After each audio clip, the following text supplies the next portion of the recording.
I'm Mary Ross, 31, a UX designer in Seattle. I rent a one-bedroom bike to work and keep my savings labeled in neat buckets. Emergency fund, taxes, future down payment.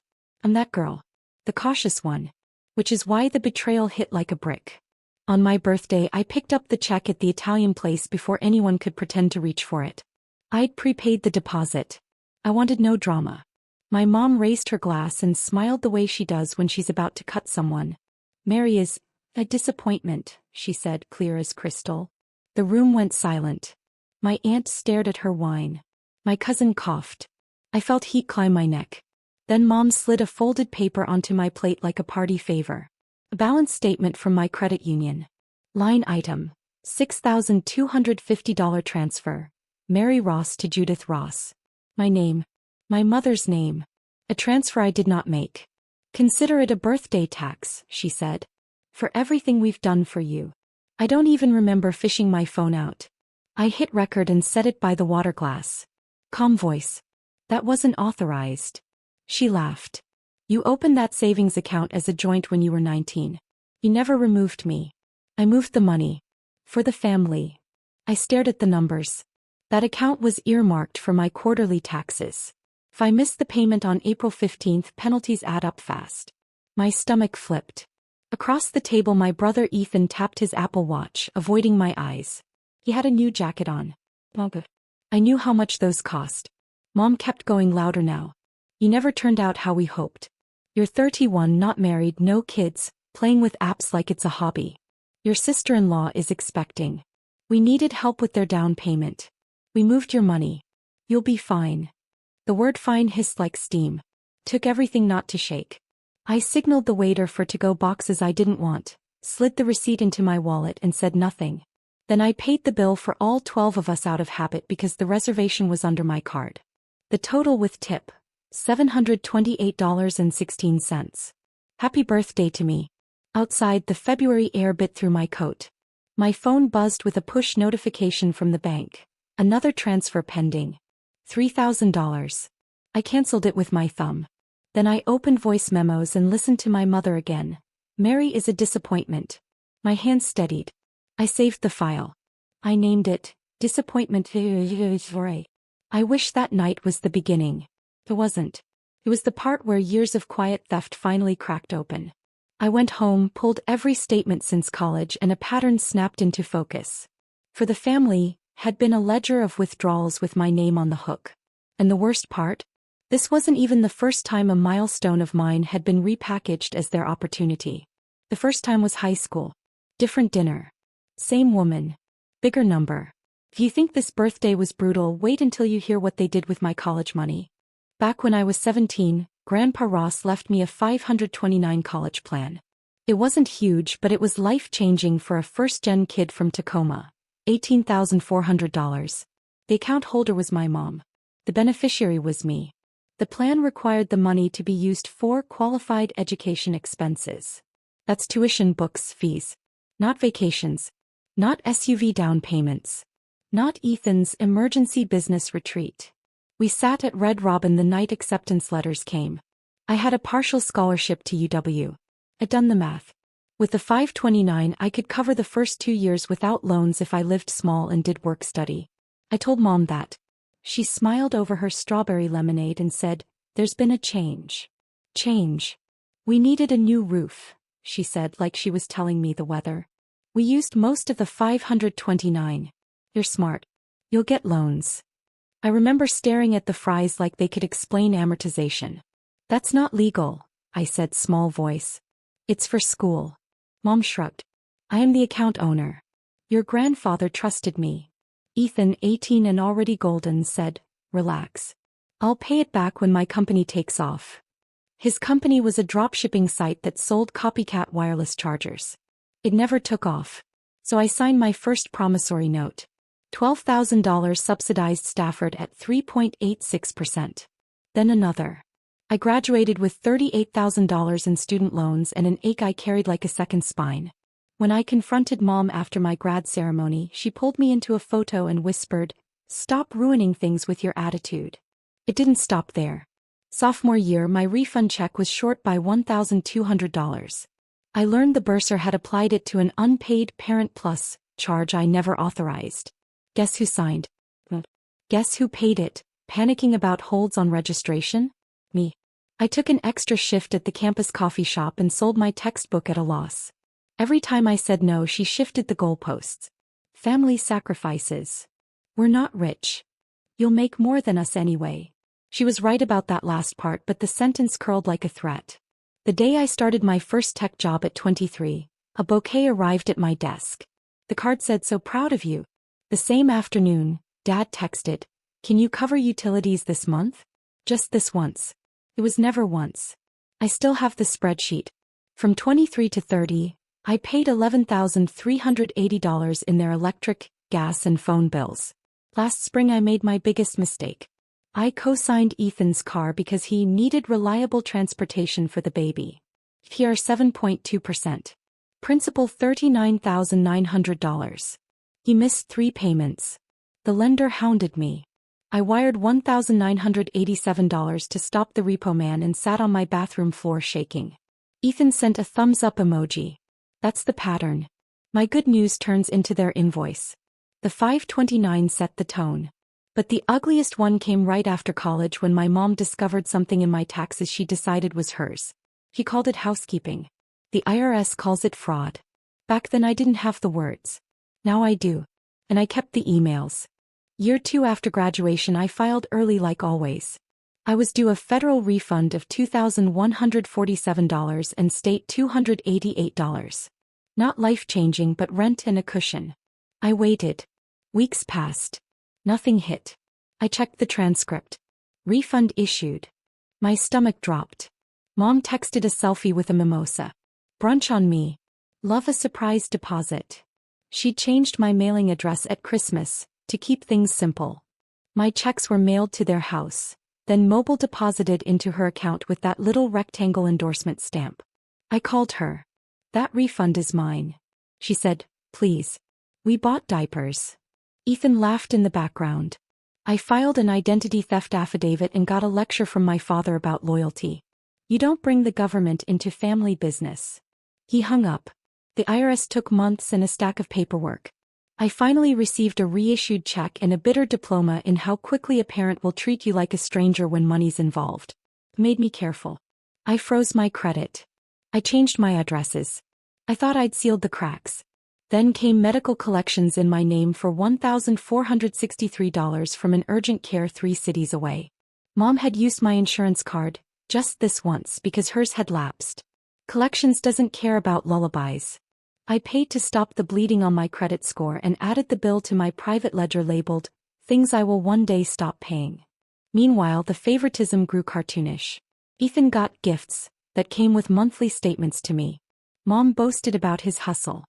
He's building equity. He was building debt on a scaffold with my social security number under it. When I said I was saving for a down payment, Mom said, "That's selfish when your family needs you." When I bought second-hand furniture, she called it performative poverty. When I turned down a vacation because I was maxing my Roth, she mocked me for pretend adulthood. The thing with people like my mother is they recast theft as tradition. He calls it helping. He calls it love. She calls it how families survive. And then she sits at your birthday and says you are a disappointment because you won't bleed on command. I kept trying to stay civil to keep doors open. I kept telling myself I'd draw a line next time. Then next time would arrive wearing a new outfit. Christmas, Easter, Father's Day, we're moving, we're refinancing, we had a leak, always with a bill. And then came the deed. My grandfather owned a tiny duplex in Tacoma he rented to Navy families. Nothing fancy but a steady asset. When he got sick, he asked me to help pay the property taxes for a year while the estate settled. I did. $3,844.72 from my savings, receipt printed and filed. After he passed, there was talk the duplex would be sold and split. I didn't push. I just asked gently for transparency. Last summer, the county website rolled out a clean property search interface. I typed Grandpa's address out of nostalgia. An image of the recorded deed popped up. Grantee, Judith Ross and Mary Ross, joint tenants with right of survivorship. Dated 2 years earlier. My breath stuttered. Why was my name there? Grandpa had quietly added me to the deed after I'd covered those taxes. His way of keeping the property in the family with someone who actually paid the bills. Called Mom. He played dumb. Oh, that. It's ceremonial. You don't actually own anything. I called the recorder's office. They explained it in soft voices. If either joint tenant dies, the other owns the whole. If both live, both have undivided interests. And any owner can petition to partition or sell. My mother's tone changed when she realized I understood. Don't you dare, she hissed. That duplex is Ethan's future. I hadn't planned to do a thing with it. But suddenly every ask had teeth. Mom wanted me to advance 3 months of rent for Ethan. She wanted me to pay a $2,900 HOA special assessment on their house because owning property means stepping up. She wanted my emergency fund to be their routine fund. And when I said no, she showed up at my apartment uninvited and told my landlord I was unstable. I found out because my landlord emailed a warning like I was a teenager. Around then, my company offered RSUs vesting quarterly. I finally felt a little stable. I moved my savings to a credit union specifically to get away from Mom's peeking. I forgot one old teenage account still had her as joint. That's the account she raided the night she called me a disappointment. That was the last straw. Not because of the money itself, though it mattered. Because she humiliated me on my birthday and enjoyed it. Because she weaponized legal fine print and then laughed when I bled. Which brings us back to the dinner. The recording wasn't planned.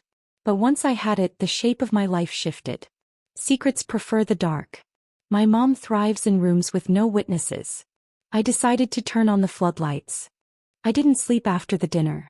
I made tea and scrubbed my tiny kitchen until the grout gave up. At 2 a.m. I opened my laptop and backed up the audio 3 different ways. I typed out a transcript with timestamps. I included the exact lines where my mother said she'd moved my money because I'd failed at life. In the morning I went to the bank. The teller pulled up the account and confirmed what the paper showed. Old joint. Mom had initiated 2 transfers. One succeeded before I blocked the second. Closing it required both owners or a notarized letter plus an affidavit of unauthorized activity. We see this sometimes, the manager whispered. With parents who never let go. She helped me draft the dispute. I filed a police report. Identity theft case number assigned. Not because I wanted anyone in cuffs. Because paper creates borders where people refuse to see them. That afternoon, Dad texted, "Your mother is embarrassed. Delete the drama." Ethan chimed in, "You'll get over it. We needed it more than you." That line knocked the breath out of me. It wasn't a mistake. It was doctrine. At 5 p.m. I opened TikTok with shaking hands. I don't have a following. I mostly lurk. I posted the audio over a photo of my birthday cake with the candles half melted. Caption: My mom emptied my tax account at my birthday dinner and called me a disappointment. I recorded it. I blurred faces in the few seconds of video from the restaurant. I blocked names. I told the story plain, no flourishes. I ended with, "If you have a joint account with a parent, close it. Today." I put my phone down. I washed my hair. By the time I blow-dried, the video had 18,000 views. By midnight, 900,000. In the morning, 3.6 million. My DMs filled with girls who sounded like me. She took my FAFSA refund. He opened a credit card in my name. I thought it was normal. Mom found out because her friend Denise from church sent a prayer hands emoji and a link. Then the congregation group chat lit up. Then the HOA Facebook thread. By lunch, my mother called screaming that I had ruined her reputation. She said her book club suspended her. The women who used to praise her charity work asked if she really took her daughter's tax money. The PTA chair texted her, "This is not in alignment with our values."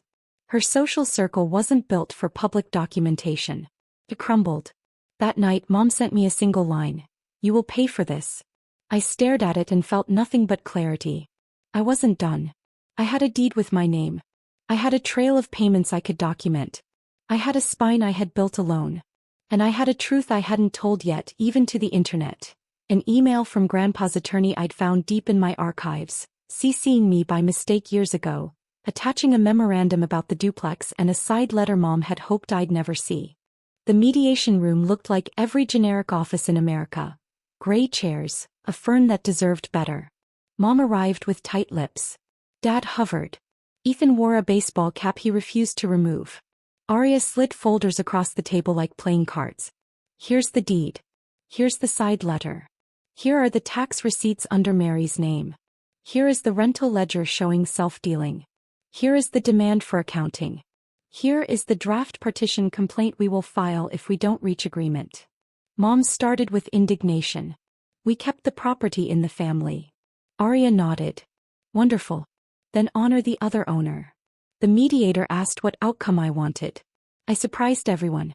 I want them to buy me out at fair market minus what they already owe under the letter, the taxes I paid and the self-dealing we've documented.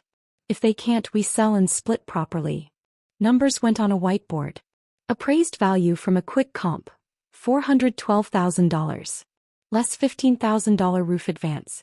Less $3,844.72 taxes I paid plus penalties I prevented. Less $10,150 in self-dealing we could actually prove without discovery. Half of the remainder to me if sold, or they buy my half minus those credits. Mom did the math with furious little taps. Buying me out clean would cost them roughly $168,000. Selling would net me around $191,000 after credits. Either way, the days of free rent and mystery invoices were over. Ethan muttered that I was ruining everything. I thought about every bill I'd quietly paid while he wore designer jackets. I stayed quiet. They asked for a week. During that week, the second video hit. Someone recognized my mother's voice and overlaid it with screenshots of her HOA speeches about integrity. The audio made the rounds with suburban moms who have very long memories. My mother's Pilates partner uninvited her from the annual mountain trip. The PTA chair replaced her with a woman who actually bakes brownies. My mom called sobbing that I had destroyed her friendships. I told her, I didn't destroy anything. I described it. On day 6 Dad called. We can't buy you out. We have to sell. He sounded tired for the first time in my life. We listed the duplex. We hired a neutral agent. We signed a stipulation that any past due expenses would be settled out of their share first. 2 months later it closed. Wire transfer hit my account. $189,327.19. I moved my savings to a bank my mother doesn't know. I set up alerts. I sat on my thrift store couch and cried until my face hurt. Then I ordered a pizza and paid my quarterly taxes on time like a small act of rebellion. I pulled out my spreadsheet of everything I had covered for them over the years. Utilities. Car payments. The IRS fiasco. I decided not to chase the rest in court. Not because they didn't deserve it. Because I wanted my life back more than I wanted perfect arithmetic. My line in the sand wasn't revenge for revenge's sake. It was consequences with receipts. And I kept one more promise to myself. I posted an update under the original video, not gloating, just facts. Closed on the duplex. Set boundaries. Paid my taxes. Slept through the night. It wasn't fireworks. It was peace, which is louder. The side letter was dated 19 months before Grandpa died. It said in clean lawyer font that Grandpa had advanced $15,000 from the duplex reserve fund to my parents for roof repairs, to be repaid within 12 months or adjusted against their eventual inheritance. It also stated any unpaid property taxes paid by a joint tenant, me, would be credited at sale before distributions.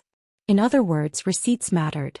I took the letter, my tax receipts, and the bank statement from the stolen $6,250 to a tenants' rights clinic that also does property consults. A pro bono attorney named Arya met me with a pen that clicked like a metronome. She explained my options. I could demand an accounting as co-owner. I could file a partition action to force a sale if cooperation failed. I could also pursue civil recovery for the unauthorized transfers and the tax refund incident.